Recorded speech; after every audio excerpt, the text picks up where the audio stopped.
네, 여러분 안녕하십니까. 4월 14일 목요일 아침 매일 성경 묵상 함께 나누겠습니다. 오늘은 요한복음 18장 39절에서 19장 16절까지 좀 긴 내용이지만 우리가 함께 살펴보겠습니다. 제가 18장 39절에서 19장 1절까지를 봉독합니다. 6월절이면 내가 너에게 한 사람을 놓아주는 전례가 있으니 그러면 너희는 내가 유대인의 왕을 너에게 놓아주기를 원하느냐 하니 그들이 또 소리질러 이르되 이 사람이 아니라 바라바라 하니 바라바는 강도였더라. 이에 빌라도가 예수를 데려다가 채찍질 하더라. 아멘. 오늘 본문의 내용을 중심으로 해서 부패하고 불의한 판결이라는 제목으로 잠시 말씀을 나누겠습니다. 오늘 본문의 내용은 어제에 이어서 계속해서 빌라도의 법정에서 일어나는 일들입니다. 자세히 살펴보면 빌라도는 예수님께 죄가 없다는 것을 이미 알고 있었습니다. 그래 알고 있으면서도 이 백성의 눈치 또 유대인들의 그 소요가 일어나지 않도록 자기 정치적인 입지를 위해서 아주 불의하게 판결을 내리게 되고 또 유대인 입장에서는 이미 예수가 전한 말씀이나 그 능력을 메시아인 것을 알아보는 사람들도 있었지만 그들의 그 기득권, 종교적인 카르텔을 유지하기 위해서 이 부패한 종교 지도자들과 유대교가 기능을 잃고 사람을 살리지 않고 오히려 예수를 십자가에 못 박도록 달라는 그러한 아주 악한 행동을 하게 되는 것을 보게 됩니다. 여러분 유대교라는 이 종교 시스템이 결국은 이 기능이 마비되고 부패하고 말았죠. 모세 이후로 수천 년의 세월이 흐르면서 이 종교화되고 화석화되고 박제화되면서 그 능력은 상실하고 그 종교라는 이름으로 사람을 억압하고 또 폭력적이고 결국 살인까지 이르게 되는 그러한 종교로 전락하고 말았습니다. 여러분 이러한 것은 어떤 종교도 마찬가지입니다. 우리가 처음 가르침 또 처음 예수께 받은 그런 소명, 사명 이런 것들을 잃어버리는 종교, 이런 것들을 잃어버리는 교회는 이 유대교와 같이 이 기능이 마비되고 오히려 그 종교라는 이름으로 사람을 정죄하고 사람을 박해하고 죽이는 데까지 나갈 수 있다는 것이죠. 오늘날 이슬람 극단주의자들이 그 원래 창시자의 계명을 따른다고 하면서도 실제로는 자기들의 그 종교적인 국가를 일으키기 위해서 테러를 한다거나 또 전쟁을 감행한다거나 이러한 모든 것들이 이 뭔가 이 왜곡되고 부패되고 또 정제되지 않는 그런 종교가 세상에 드러날 때 아주 악한 모습으로 드러날 수 있다는 것을 보여주고 있습니다. 그래서 오늘은 좀 전체적으로 살펴볼 때 유대인들은 이렇게 말합니다. 40절에 그들이 또 소리질러 이르되 이 사람이 아니라 바라바라 하니 바라바는 강도였더라. 강도를 놓아주고 예수는 십자가에 못 박으라고 외치고 있습니다. 여러분 이게 유대 종교와 유대교의 본 모습이었습니다. 그렇게 기다리던 메시아, 자기들이 그렇게 갈망했다고 여겼던 메시아가 왔는데 자기들이 원하는 모습이 아니었던 것입니다. 그래서 결국은 전혀 죄가 없으시고 또 율법을 완성하시고 이루신 그 예수를 십자가에 못 박으라고 소리치고 있는 것입니다. 참 신기하죠. 기다리고 기다리던 그 메시아가 왔는데 자기들이 상상하던 사람이 아니라고 그를 정죄하는 것입니다. 그의 능력과 권세와 또 그의 말씀은 참 신기하고 하나님의 능력이 있다고 여겼으면서도 아마 유대 종교 지도자들도 거의 알아본 것 같아요. 알아보았는데 자기들이 가지고 누리고 있는 이 기득권 참 무섭죠. 그 기득권을 놓치기 싫어서 예수라는 이 나사렛 청년을 십자가에 넘겨주는 것입니다.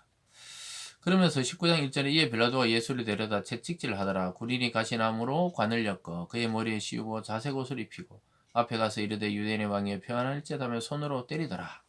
그러니까 막 이 신문을 하는 거죠. 채찍질을 하고 그렇게 모욕을 줬습니다. 그리고 나가서 결국 아무 죄도 못 찾았다 이 말을 하지요. 4절에 보면 빌라도가 다시 밖에 나가 말하되 보라 이 사람을 데리고 너희에게 나오니 이는 내가 그의 아무 죄도 찾지 못한 것을 너희로 알게 하려 함이로라 하더라. 그러니까 이 죄가 없다는 거예요. 너희들이 나에게 줬지만 내가 채찍질하고 막 때려보고 가시관을 씌우고 고문을 했는데 소위 말해서 이 사람은 뭐 죄가 없더라. 이렇게 말을 하는 겁니다. 그러니까 무죄가 있다. 무죄라는 것을 알게 돼요. 그런데 대제사장들, 그 유대 종교 지도자들 어떻게 합니까? 그 보면은 4절에 가보면 대제사장들과 6절입니다. 대제사장들과 아랫 사람들이 예수를 보고 소리질러 이르되 십자가에 못 박으소서 십자가에 못 박으소서 하는지라. 빌라도가 이르되 너희가 친히 데려다 십자가에 못 박으라. 나는 그에게 죄를 찾지 못하였노라. 분명하게 이야기하고 있죠. 여기까지는. 유대 종교 지도자들과 그 아래 사람들이 막 충동을 하는 거죠. 이게 군중 심리를 이용해서 거짓 그 힘을 발휘하고 있습니다. 대제사장 이야기하니까 뭐 권위 있는 것처럼 보였겠죠. 멋진 옷을 입고 자리에 탁 앉아가지고 원래 그런 역할을 하라고 대제사장이 있는 게 아니었는데 타락한 종교 지도자는 결국은 예수를 보고 소리 지르라는 거예요. 십자가에 못 박아라. 십자가에 못 박아라. 이 상상을 해보면 참이 뭔가 이렇게 일이 악하게 돌아간다는 것을 알 수가 있죠. 그러면서 근데 빌라도는 여기까지는 아직까지는 내가 죄를 찾지 못하였다 이렇게 하면서 뭐 양심이 있는 것처럼 그렇게 보입니다. 그렇지만 7절에 유대인들이 대답하되 우리에게 법이 있으니 그 법대로하면 그가 당연히 죽을 것은 그가 자기를 하나님의 아들이라 함이라. 죄가 없다 그러니까 신성모독입니다. 자기가 하나님의 아들이라 그랬기 때문에 우리의 법으로는 이미 그는 죽여도 된다. 이렇게 말을 하는 것이죠.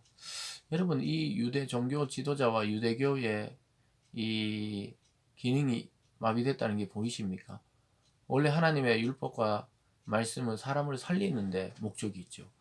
그런데 어떻게 이렇게 타락되고 사탄화될 때 이런 무서운 범죄를 저지르게 됩니다. 이 교회와 기독교도 얼마든지 이러한 입장이 될 수도 있는 것이죠. 중세 기독교가 기능이 마비되고 타락되었을 때 뭐 사람들을 수없이 이 십자군이라는 그 이름으로 죽이기도 하고 또 성경을 번역했다 그래서 뭐 화형시키기도 하고 이 전부 하나님의 이름으로 행해졌던 끔찍한 일들이죠. 그러니까 예수님 시대나 또 지금이나 크게 다르지 않다는 거예요.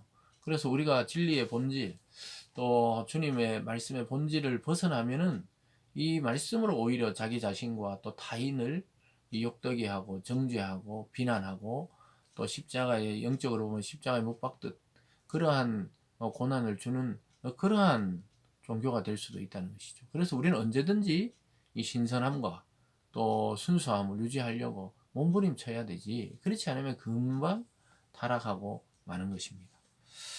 그러면서 빌라도는 다시 이렇게 관정에 들어가서 예수님께 물어봅니다. 8절에 보면 빌라도가 이 말을 듣고 더욱 두려워하여 다시 관정에 들어가서 예수께 말하되 너는 어디로부터냐 하되 예수께서 대답하여 주지 아니하시는지다. 빌라도가 이르되 내게 말하지 아니하느냐 내가 너를 놓을 권한도 있고 십자가에 못 박을 권한도 있다. 뭐 이런 식으로 이제 예수에게 너 정말 누구냐? 어디서부터 왔냐? 그러나 예수님은 이미 그 길을 걸어가시기로 예수님 스스로 작정하셨기 때문에 이런 말들에 크게 신경 쓰지 않습니다. 오히려 총독이 당황하고 두려워해서 하나님의 아들이었다고 이렇게 물어보려고 하는 것이죠.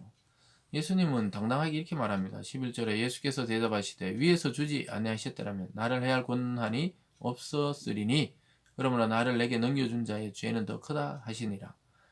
이렇게 말하고 있습니다. 예수님이 권위 있게 말하지요. 하나님으로부터 준 권세가 아니면 이렇게 행할 수가 없다. 이렇게 이야기하면서 그러니까 빌라도는 결국은 유대인들의 그 성화와 또 백성들의 소요가 일어날 것을 두려워해서 자기 정치인들은 안정이 자기 치하에서 반란이 일어나는 걸 원치 않는 거예요.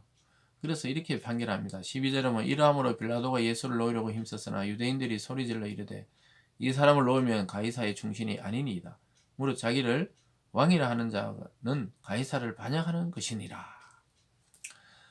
참 유대인들이 무섭죠. 하나님께 충성하는 것이 아니고 정말로 가이사에게 충성하려고 작정된 사람들처럼 이 빌라도 보고도 당신이 가이사의 충신 아닙니까? 그런데 자기를 왕이라 하는 자, 자칭 왕, 이 예수를 놓아주면 그 가이사의 충신이 아니라면서 뭐 이렇게 막 설득을 하고 소유를 일으키려고 하죠. 그러니까 결국은 15절에 보면 그들이 소리 지르되 없이 하소서 없이 하소서 그를 십자가에 못 박게 하소서 빌라도가 이르되 내가 너희 왕을 십자가에 못 박으랴 대제사장들이 대답하되 가이사 외에는 우리에게 왕이 없나이다 하니 이 예수를 십자가에 못 박도록 그들에게 넘겨주니라. 참 이 장면을 보십시오. 이 대제사장이라는 이 하나님을 섬기는 자가 가이사 외에는 왕이 없다. 가이사에게 충성맹세를 하는 것을 보게 되죠. 참 자존심도 없고 신앙심도 없고 얼마나 이 혈통적으로 대제사장이라는 직분이 내려오다가 보니까 얼마나 타락했는지 알게 되겠죠. 그래서 하나님의 그 일들은 혈통적으로 하는 것이 아니죠. 하나님으로부터 난 자, 하나님이 선택한 자, 하나님이 보낸 자들을 통해 역사하는 것이죠. 이러한 종교적인 이 탈을 쓰고 그런 옷을 입고 앉아 있다고 해서 거룩하다거나 더 능력이 있다거나 절대 이런 것이 아닙니다. 주님을 순수하게 구세주로 믿고 하나님을 영혼의 아버지로 여기며 성령의 역사를 믿는 자가 참 기독교인이고 참 성도고 참 주님의 제자가 되는 것이죠. 그러면서 결국은 뭐 슬며시 예수를 놓아주는 이 빌라도의 모습을 보게 됩니다. 참 못났죠. 담대하게 죄가 없으면 죄가 없다고 해야 되는데 여러분 요즘 오늘날의 정치인들이나 정치 시스템도 마찬가지입니다. 백성들을 위한다 하지만 실제로는 자기들의 그 안위, 자기들이 뭔가 손해를 입거나 또 위해가 가해질까봐 엄청나게 몸을 사리죠. 정말 국민을 위한 정치다 이렇게 말은 하지만 살아가는 이 형태나 또 결과를 보면 그렇게 국민을 위하는 것 같지 않습니다. 실제 그렇고요. 인간의 본성상 그렇습니다.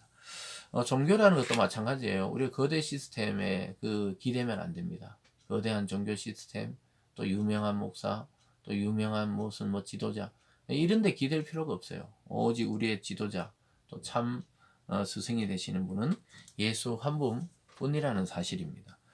여러분 완전히 부패한 종교와 종교 지도자의 모습을 보게 됩니다. 자기의 인기와 안위를 아주 생명시 여기는 이 빌라도에 의해서 불의한 판결이 내려지고 있습니다. 여러분 겉으로 보면 이러한 악한 자들의 그 모든 계획이 이루어지는 것 같죠. 불의한 종교인, 불의한 정치 지도자가 합작해서 예수를 죽이려고 하는 이 모습이 잘 되는 것 같고 그 계획이 성취되는 것 같지만 결국은 자기들을 또 모르게 하나님의 뜻이 이루어지는 방향으로 예수를 이끌어 주시는 거예요. 결국 예수님이 십자가에 가야 되는 그 길에 사용되는 사람들일 뿐인 것입니다. 사랑하는 여러분, 십자가는 주님이 선택하셨고 하나님의 구원 계획이었습니다. 여러분 이 사실을 믿고 정말 여러분 살아가는 세상에 이 부패한 종교와 불의한 정치인들이 판을 치더라도 우리의 참 지도자 되시고 또 참 우리를 이끄시는 스승이 되신 예수를 붙들고 흔들림 없이 전진하는 오늘이 되기를 주님의 이름으로 축원드립니다. 기도하겠습니다. 사랑의 하나님 아버지, 빌라도는 결국 부패한 종교 지도자인 대제사장들과 또 어리석은 유대 백성들에 의해서 그 선동에 의해서 자기 주관을 버리고 또 인기를 위해 자기 자리를 위해 예수를 십자가에 넘겨주는 불의한 판결을 하게 됩니다. 하나님 우리가 살아가는 세상의 모습이 바로 이러하다는 것을 보여주고 있습니다. 하나님 이러한 시대에 우리는 정말 말씀을 잘 분별하고 하나님의 말씀을 따라 정말로 순수하고 또 열정적으로 주님을 따르는 참된 제자 되게 하여 주시옵소서. 감사드리며 예수님 이름으로 기도드리옵나이다. 아멘.